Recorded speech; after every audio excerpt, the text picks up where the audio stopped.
Ambe kitegete concept nkiwulidde tugenda kiteeka mu nkola. Bwe yasituka n'awulira tayogerangako ddakiika ziwera 2 ku 3 zitera kuba 10 kuba tuba tuwugedde. Kumbe tusiibula. Twalina essanyu lingi. Ekiseera ekyo buli omu yali ayaana kulaba jjajja Lwomwa. Era n'abawuubira ne bamugabula ekijjulo ky'okusala keeke. Bwe tumala ne tutuula ne tulya wamu nabo ne tusanyuka. Bwe ziwera ssaawa 9:30 ne tugamba banaye kirabika kiseera wa lugendo luwanvu. Tusimbula okuva e Katosi nga tuli mu ssanyu tujja tuvuga tugoberegana. Twali ne jjajja mukyala. Waliwo n'omuzzukulu amutembeeta okusobola omubudaabuda n'okulabirira ebintu bye nga byakozesa. Era ne tujja ne tutuuka eWantoni Shell bwe yakyamira n'ampuulira kumba nsiibula.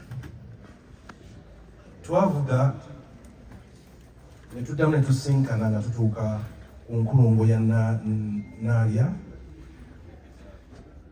Saamanya nti gwe mulundi gwe nasembayo kumulaba kuba nange nali nzira bwe yajja ensula mba ntuuka ku geeti maama n'ankubira.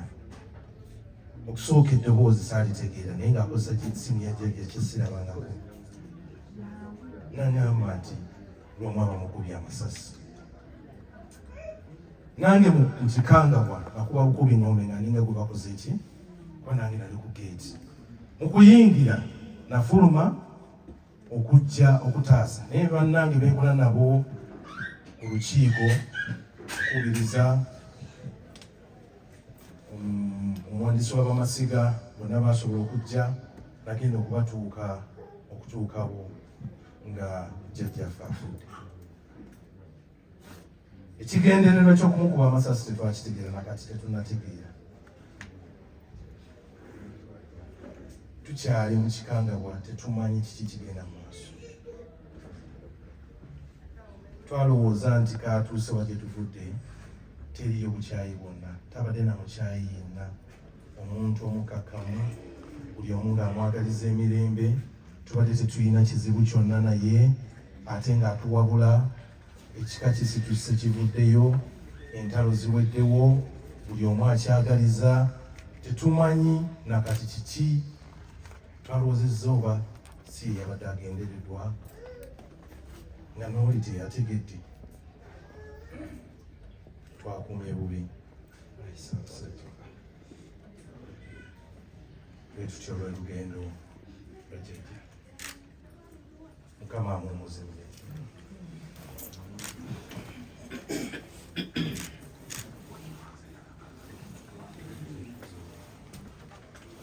Ebali nnyo Katikkiro mazze n'owekitiibwa Israel Kaziwe minisita wa Kabaka w'amawulire.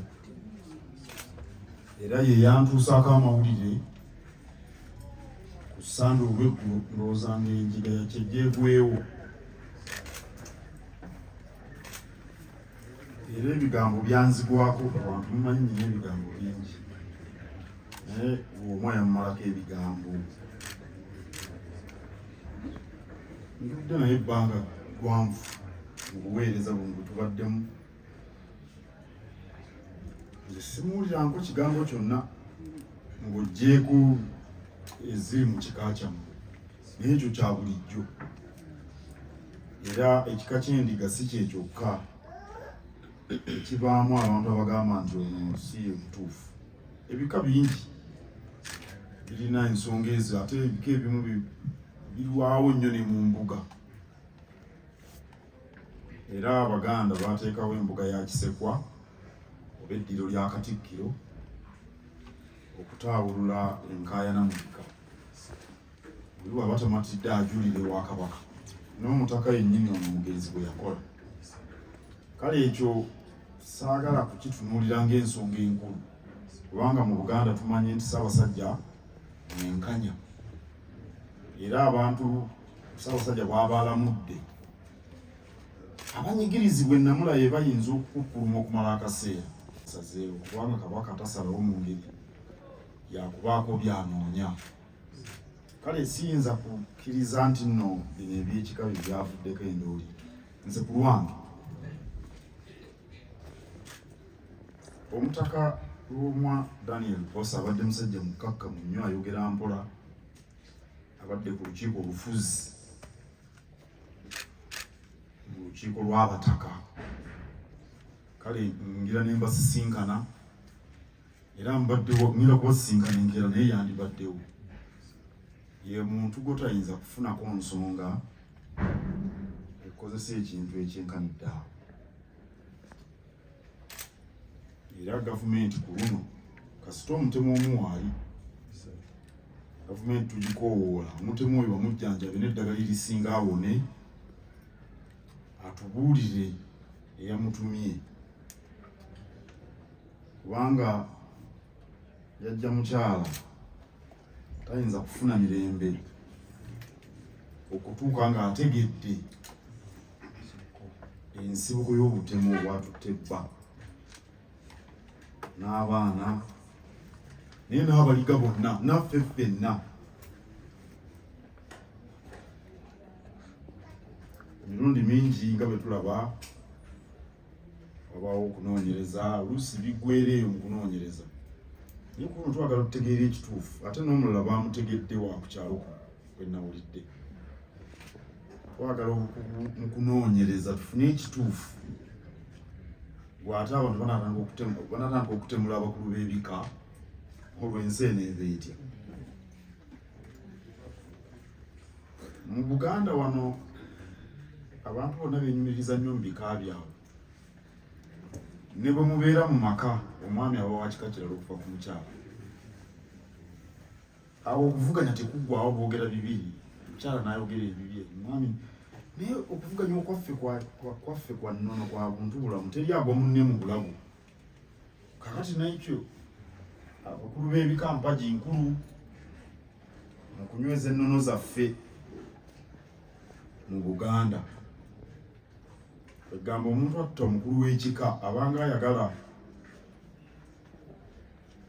okufumita oluwombo lwaffe ennono yaffe, kubanga ebika bye bitugatta. Twenyumiririza mu bika ebyenjawulo naye ate tumanyi tuli ba Luganda olwokubanga Ssaabataka waggulu abeerayo. Era tosobola kusanga muntu mu Buganda atalina kakwate ku ndiga singa oyagadde kulambulula taliyo oba ekika ekirala kyonna. N'olwekyo ensonga eno nkulu nnyo ekyenkanidde awo. Era tetujja kutereera okuggyako ng'abatemu bategeereddwa, oba waliwo abaabatumye babakwate, oba tebaagenderedde mutaka na muntu nalwo era babakwate, kuba nagwo guba gwa butemu. Maama atukusaasira, siyinza na kutegeera bw'osobola kutuula awo n'abaana be mwabadde nabo.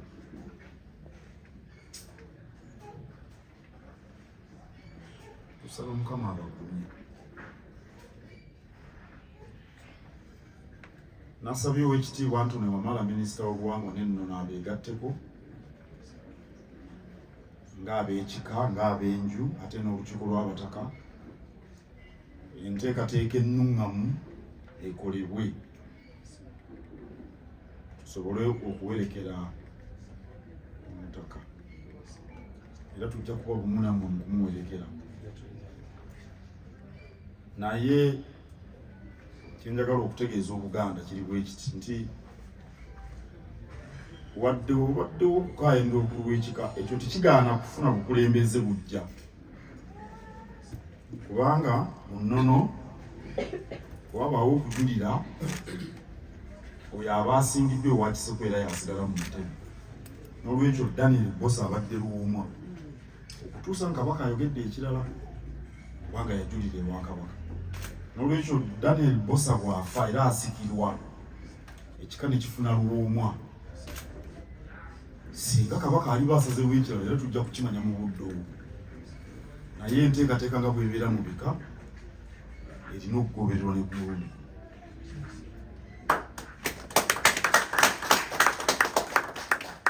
Nga ku budde obwo nga Kabaka amaze okusalawo, ate Kabaka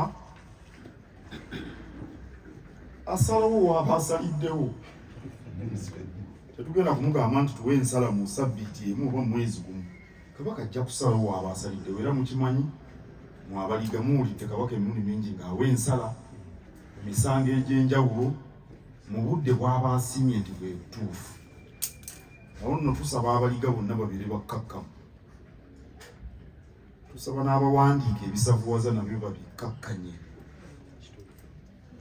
Tuleke ab'enju bakungubagire bulungi omuntu waabwe, abatali kuwaawaaza nnyo matu n'okweraliikiriza abantu. Byonna tubireke mu mikono gya Katonda ku nkomerero ya byonna. Twakuumye bubi Ssaabasajja Kabaka.